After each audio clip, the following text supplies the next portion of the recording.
Alright, y'all, what I'm doing today, taking some of this wood off my porch here. This was the wood I was going to go Tennessee and build a little hunting cabin with. Still got a good bit on the porch I'm going to get off. But this brought this wood out here to, you can see right here on my wood workshop. What I'm going to be doing is I'm going to be building on to the side of it here. And I've cut down a few trees.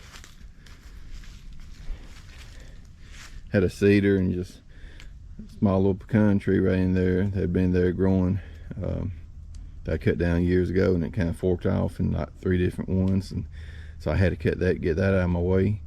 And so I'm gonna be building on to the side up here, just a little small area. And what I'm gonna be doing is I'm gonna be doing some leather work in the new little part I built onto it. And so that's what I'm doing right now, fixing to get ready to start working on this. And I just want to bring y'all along, show you what I'm doing there.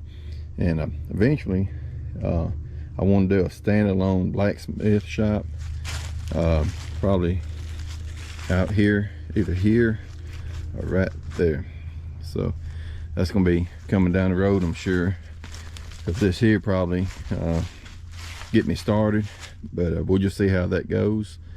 And I just want to show y'all what I'm doing here, and so get busy.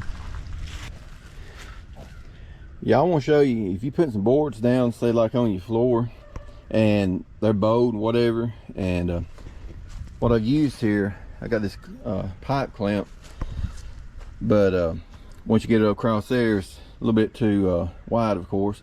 Just take you a ratchet strap like this, like a 2-inch ratchet strap, and just hook it and pull it right in.